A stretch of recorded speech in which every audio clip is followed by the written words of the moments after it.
बिस्मिल्लाहिर्रहमानिर्रहीम। अस्सलाम वालेकुम। आप देख रहे हैं डीडीपी एनालिटिका। आज मौलाना फजलुर रहमान ने और उनके साथ पीडीएम के दूसरे लोगों ने, जिनमें बिलावल जरदारी, मरियम नवाज और कुछ और इन्हीं पार्टियों के सियासतदान मौजूद थे, उनकी मौजूदगी में एक प्रेस टॉक की। आज इनका एक जलसा था, मीटिंग हुई और उस मीटिंग में जायजा लिया गया जो कल जलसा इन्होंने किया था उसका, और फिर आगे आइंदा के लिए कुछ लाएअमल और उसके बारे में इन्होंने बातचीत की। इस बातचीत का जो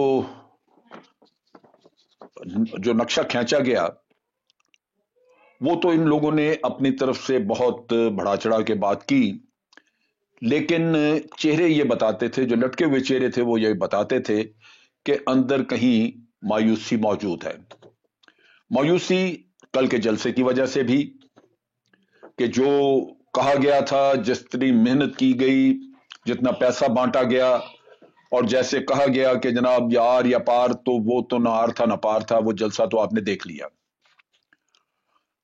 और इसके साथ साथ जो दूसरा एलिमेंट था वो ये था कि हुकूमत को हम चलता करेंगे, लेकिन आज जब इस्तीफों की बात हुई, कुछ और बात हुई, तो उससे मुझे अंदाजा ये हुआ कि अभी तक एक इत्तफाक राय मौजूद नहीं है।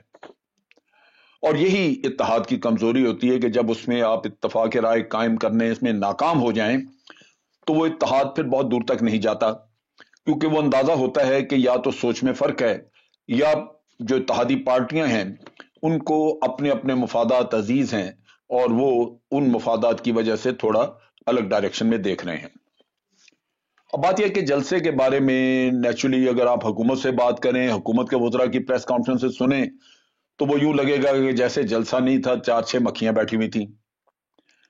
और अगर आप जलसे वालों की यानी पीडीएम के लोगों की बात सुने, जो स्टेज पे बैठे हुए थे, इनकी बात सुने, जो उन्होंने आज की प्रेस ब्रीफिंग में की भी, तो वो उनके मुंह से यूं लगता है कि जैसे ये खादम रिजवी साहब के नमाज जनाजा से भी कहीं बड़ा जलसा था।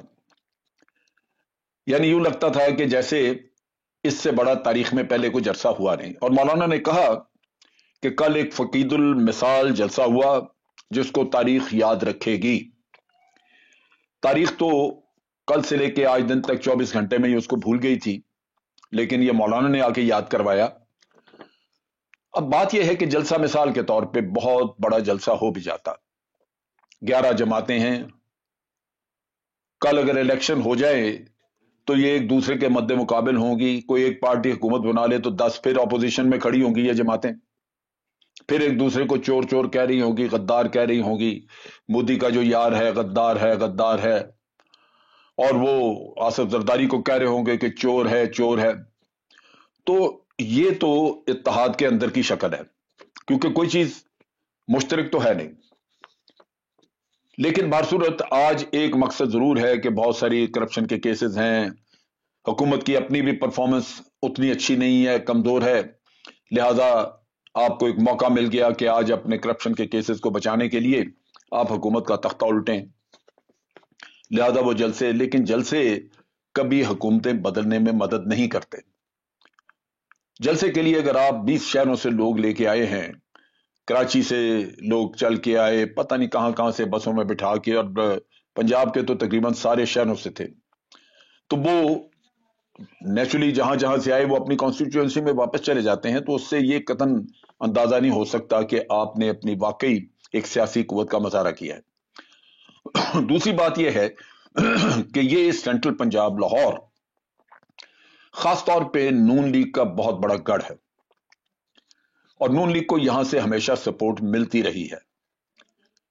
अब यह हैरानी की बात है कि नून लीग लाहौर में, जहां यह समझा जाता है कि इनकी जड़ें बड़ी मजबूत हैं, वहां भी वो उतने लोग इकट्ठे नहीं कर सकी।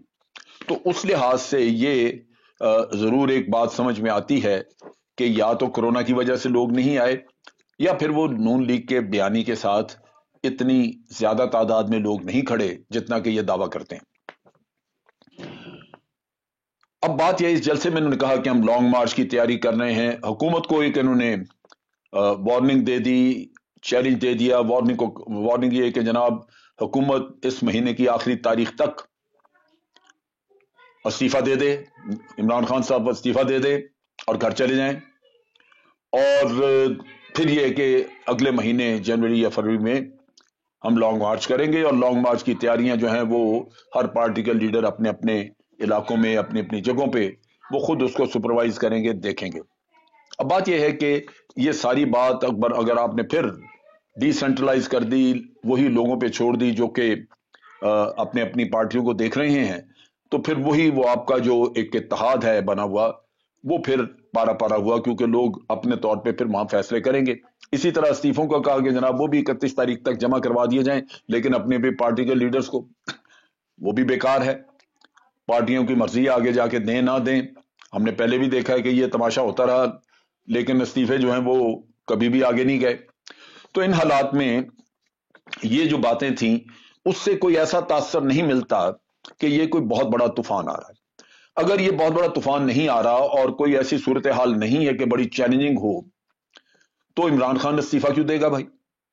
और अगर चैलेंजिंग हो भी तो हुकूमतें आपके नारों से तो नहीं जाती। अब इसका नाम है पाकिस्तान डेमोक्रेटिक मूवमेंट, ये जो इकट्ठे हुए हैं। अब इनके एक एक कदम में देख लें, एक एक इनका तजिया करके देख लें कि इसमें डेमोक्रेसी है क्या, कहां पे है। क्या डेमोक्रेसी ये कहती है कि आप मुल्क में इंतशार पैदा करें? क्या ये डेमोक्रेसी कहती है कि आप धमकी और धौंस से किसी को हुकूमत से निकाल दें?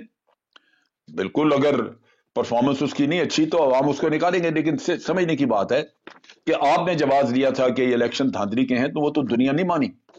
यूरोपियन यूनियन, हमारे अपने फैफन वगैरह जो अदारे हैं, उन्होंने तो नहीं माना।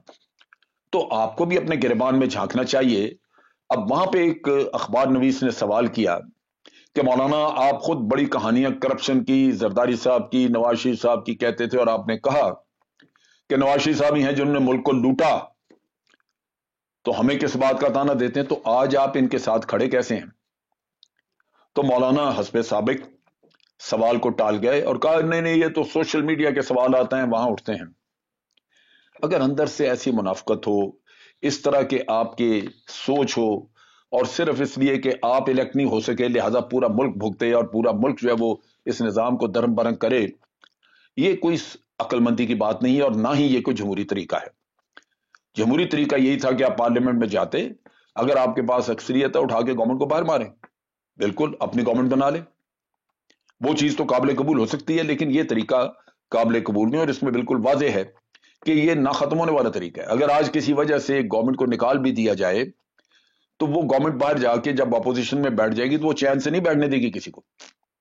जिनके हाथ से आप छीनेंगे एक गैर आईनी तरीके से, वो आपको भी नकेल डालेंगे और उसी तरह आपको भी ख्वार करेंगे जिस तरह आप कर रहे हैं। तो ये एक गलत रविश है जो कि यहां पे बात की गई। फिर इसमें उन्होंने ये भी बात की कि आईएसपीआर ने चैनल्स को मजबूर किया कि आप इस जलसे के बारे में कोई अच्छा तासर ना दें, यानी तादाद ठीक ना बताएं। भाई वो भी चैनल से, ये तो पाकिस्तान के टेलीविजन चैनल्स का एक अपना अमूमी रवैया है कि जो गवर्नमेंट के हक में होते हैं वो उनकी सोच के मुताबिक बात करते हैं, और जो ऑपोजिशन के साथ मिले होते हैं चैनल्स, वो उनके बात करते हैं। मैंने खुद बात चैनल पे सुना, वो कहते थे लाखों लोग हैं, हमें तो लाखों नजर नहीं आए, हमें तो चंद हजार नजर आए। तो उन चैनल को क्या करें? वो किसने उनको कहा था कि तुम लाखों में बताना शुरू करो? और जो चैनल जिन्होंने, किसी ने हकाइक पे बात की, वो आपको पसंद ना आई, और कुछ ने डेफिनेटली को डंडी मारी और उन्होंने कहा जी बहुत ही थोड़े लोग हैं, चंद हजार हैं। बिल्कुल, कोई कह रहा था जी 5-6 हजार है, तो 5-6 हजार से तो ज्यादा थे नेचुरली। तो ये एक, मैं समझता हूं कि बहुत ही एक गलत रवैया है कि आप लोगों को धोखा, झूठ बोलें, और उनके साथ साथ इसी तरह अब मरियम नवाज ने भी जब अपने जलसे के बारे में वहां बताया, तो सारी अपनी तारीफ खुद सताई थी और बड़ी बढ़ा चढ़ा के बातें कि जलसा ये हुआ वो हुआ, वो नहीं था। अब चीज ये है कि ये तो आपने पीछे लोग इकट्ठे कर लिए जितने भी आपको हमें नजर आए, लेकिन आइंदा इतने भी नहीं होंगे। उसकी वजह यह है कि जिस तरह جس طرح محمود خان اچکزئی نے لاہوریوں کو ذلیل کیا ہے، لاہوری دوبارہ ان کا منہ نہیں دیکھیں گے. تو یہ بھی ان کو خود اپنے طور پہ جائزہ لینا چاہیے اور اپنے لوگوں کو بتانا چاہیے کہ لمٹس ہیں کیا. اختر مینگل نے جا کے تقریر کی، اس نے بھی یہی افواج پاکستان کے خلاف. یعنی وہ لوگ جو بلوچستان میں دہشت گردی کی علامتیں دہشت گردی پھیلاتے رہے ہیں، جو نواب جنہوں نے عام آدمی کو تعلیم سے محروم رکھا اور ان کو ذلیل کیا، وہ دعویٰ کر رہے ہیں. اور فوج پاکستان کی تذلیل یہ کہاں کا طریقہ ہے؟ یہ وہی ایجنڈا ہے جو بھارت کا ہے. اور اگر آپ یہ تسلیم نہیں کر سکتے کہ فوج پاکستان نے کیا قربانیاں دی اور کس طرح امن قائم کیا اس ملک میں، تو پھر آپ کو کوئی حق نہیں ہے کہ اسٹیج پہ چڑھ کے آپ اس طرح کی فضول باتیں کریں. کل مریم نے کہا کہ جناب نواز شریف نے اس ملک میں دہشت گردی کو ختم کیا. او بھائی، تیرے بھائی بیٹھے ہیں باہر، تیرے کزن بیٹھے ہیں باہر، اور میاں صاحب یہاں تھے تو میاں صاحب نے کیا کیا؟ توپ چلائی. جن لوگوں نے جانیں دی، قربانیاں دیں، ان کو تو تم لوگ ذلیل کر رہے ہو، ان کے اوپر تو تم جان تراشیاں کر رہے ہو. آج وہاں پہ کھڑے ہو کے تقریریں آپ لوگوں نے کی. یہ وہ امن ہے جو ان کی جانوں کے صدقے آپ کے پاس؟ وہ ان لوگوں کی قربانیاں ہیں افواج پاکستان کے، ان شہیدوں کی، ان دلیر لوگوں کی جنہوں نے اپنی جانیں دے کے آپ کے لیے سکھ کے لمحے خریدے. اور آپ ہیں کہ ان کی تذلیل پہ اترے ہوئے ہیں. کبھی آپ نے اپنے گریبانوں میں جھانکا کہ آپ نے کتنی کرپشن کی؟ کیا میاں صاحب یہاں پہ کبھی گرم سرد ہوا میں بیٹھے؟ جب بھی مسئلہ آیا وہ تو باہر چلے گئے. انہوں نے تو اپنی جنت بنا کے رکھی ہوئی، ایک لندن میں، ایک سعودی عربیہ میں رکھی ہوئی تھی، اور بھی ملکوں میں ہوگی. تو آپ لوگوں نے مال اکٹھا کیا، جائیدادیں بنائی اپنے لیے، پوری اسٹیٹس. جاتی عمرہ جا کے دیکھیں، ہزاروں ایکڑ کے اوپر پھیلی ہوئی جائیدادیں. تو پھر اس کے بعد آپ ان لوگوں کو کہیں جو ہمارے فوجی جو کوئی 3 مرلے کے مکان میں رہ رہا ہے، کوئی 10 مرلے کے مکان میں رہ رہا ہے، اور ان لوگوں نے قربانیاں دے دے کے اپنے بال بچے کو یتیم کیا، لیکن آپ لوگوں کے لیے سکھ خریدا. آپ کو سوچنا چاہیے، اپنے گریبانوں میں جھانکنا چاہیے. یہ سچائی کسی نہ کسی وقت باہر نکلے گی، پھر آپ کو جواب دینا ہوگا. یہ جو آپ روز مانگتے ہیں نا جواب، یہ آپ سے مانگا جائے گا. اور جس دن قوم نے آپ سے جواب مانگا، آپ کو چھپنے کی جگہ نہیں ملے گی اس دن.